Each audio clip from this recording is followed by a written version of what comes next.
दोस्तों, ये सवाल कई बार लोगों के मन में आता है, पर जवाब शायद ही कभी मिलता है। क्या यह हमारा दुर्भाग्य है या फिर कोई पुरानी भूल? क्यों कुछ लोग ऐशो आराम में जीते हैं और कुछ को हर दिन रोटी के लिए संघर्ष करना पड़ता है? क्या ये सब हमारे कर्मों का फल है या फिर कोई और ही वजह है? दोस्तों, इन सवालों का जवाब ढूंढने में आपने भी कई रातें बिताई होंगी, लेकिन आज हम आपको एक ऐसी कहानी सुनाएंगे जिसमें आपके हर सवाल का जवाब छुपा है।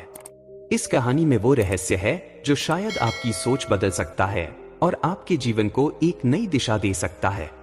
तो दोस्तों, हमारे साथ बने रहिए और इस कहानी को अंत तक सुनिए। दोस्तों, बिना समय को बर्बाद किए कहानी को शुरू करते हैं। दोस्तों, बहुत समय पहले की बात है। किसी गांव की कच्ची सड़कों के बीच एक टूटा फूटा छोटे कमरे वाला घर था, जिसमें विवेक नाम का एक युवक अपने परिवार के साथ रहता था। उसका परिवार अत्यंत गरीब था और विवेक ने अपने बचपन से ही गरीबी का दंश झेला था। दिन रात उसे अपने हालात से शिकायत रहती थी। विवेक अपने दोस्तों को अच्छे कपड़ों में सुखी जीवन जीते हुए देखता और उसका दिल तड़प उठता। वह हमेशा सोचता, भगवान ने मुझे इतनी गरीबी क्यों दी है? क्या मेरे नसीब में खुशियां नहीं? उसके मन में हर दिन एक ही सवाल गूंजता रहता था कि आखिर क्यों मेरा जन्म ऐसे गरीब घर में हुआ। वह सोचता था कि शायद उसकी किस्मत ही खराब है। एक दिन गांव से दूर जंगल की ओर निकलने का निर्णय।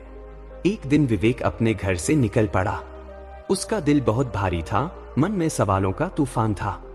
वह बिना सोचे समझे जंगल की ओर चलता गया। कुछ दूर जाने पर उसने एक बूढ़े साधु को ध्यान में बैठे हुए देखा। साधु के चेहरे पर एक अनोखी शांति थी जो विवेक को आकर्षित कर रही थी।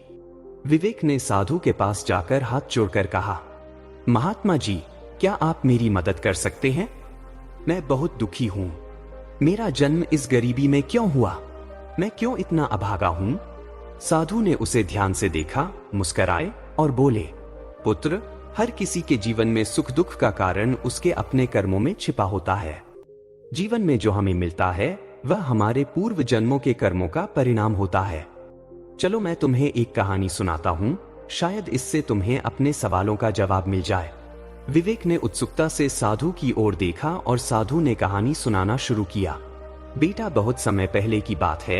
एक विशाल राज्य में राजवीर नाम का एक राजा राज करता था।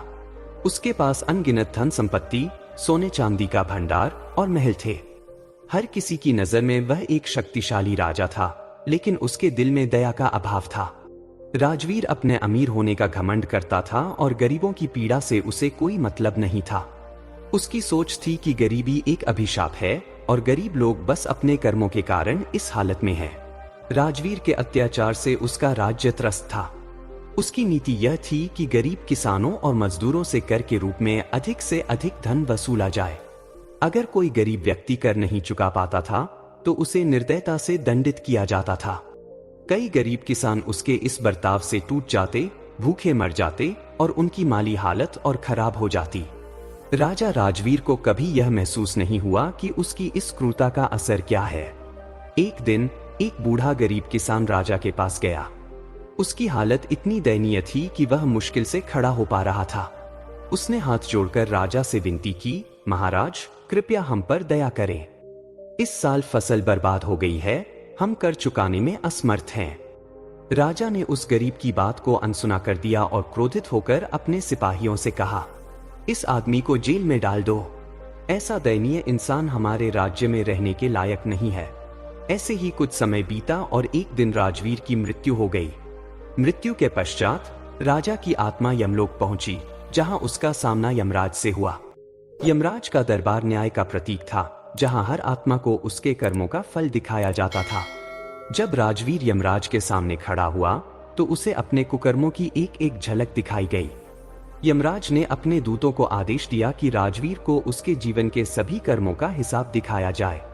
सबसे पहले उसे वह दृश्य दिखाया गया जहां उसने गरीब किसानों से क्रूरता से कर वसूला था। उसे वह दृश्य भी दिखाया गया जहां वह भूखे गरीब किसान की विनती को अनसुना कर उसे दंडित करता था। राजवीर ने देखा कि उसकी वजह से कितने लोगों ने भूख, गरीबी और अपमान सहा था। यह सब देख उसकी आत्मा कंपा उठी। यमराज ने राजवीर से कहा, राजवीर, तुम्हारे पास इस जीवन में एक राजा के रूप में अमूल्य अवसर था। तुम लोगों की सेवा करके पुण्य कमा सकते थे, लेकिन तुमने सिर्फ अत्याचार किया और गरीबों को कष्ट पहुंचाया। तुम्हारे जीवन का हर अत्याचार तुम्हारे अगले जन्म को निर्धारण करेगा। राजवीर की आत्मा घबराई और उसने विनती की, हे यमराज, मुझे एक और अवसर दीजिए। मुझे अपने कर्मों का भयानक परिणाम महसूस हो रहा है। मुझे यह समझ में आ गया है कि मैंने कितनी बड़ी गलती की है। यमराज गंभीरता से बोले, कर्मों का खेल अटल है। जैसे तुमने अपने पूर्व जीवन में दूसरों को कष्ट दिया, उसी प्रकार तुम्हें अपने अगले जन्म में इस कष्ट का अनुभव करना होगा। अब तुम्हारा नया जन्म एक गरीब परिवार में होगा, जहां तुम अपनी करनी का फल भोगोगे।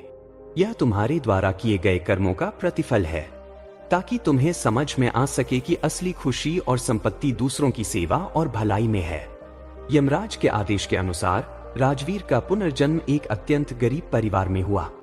वह अब एक सामान्य बच्चे के रूप में एक छोटे से गांव में जन्मा, जहां उसके पास खाने पीने, कपड़े और यहां तक कि शिक्षा के भी साधन नहीं थे। बचपन से ही उसे भूख, प्यास और गरीबी का सामना करना पड़ा।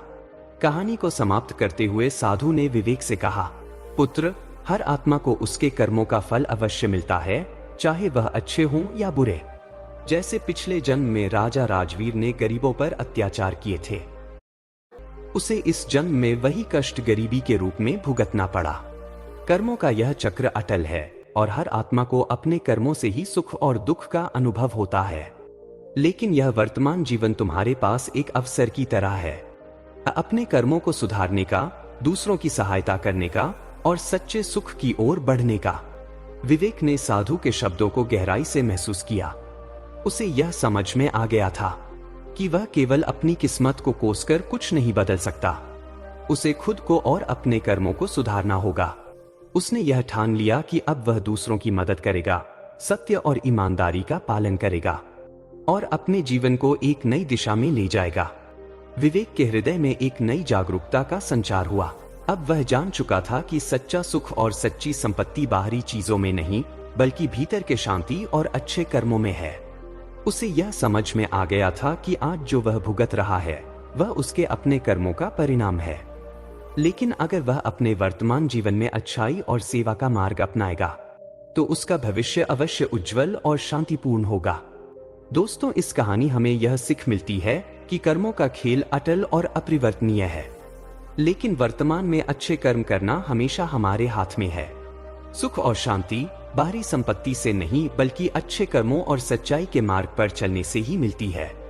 दोस्तों, अगर आपको ये कहानी पसंद आई हो और आपने भी इससे कुछ नया सीखा हो, तो इसे लाइक जरूर करें। अपने दोस्तों और परिवार के साथ इसे शेयर करें ताकि वो भी असली सुख के इस रहस्य को जान सके। और हाँ, अपनी राय हमें कमेंट में जरूर बताएं। हमें आपकी प्रतिक्रियाओं का बेसब्री से इंतजार रहे।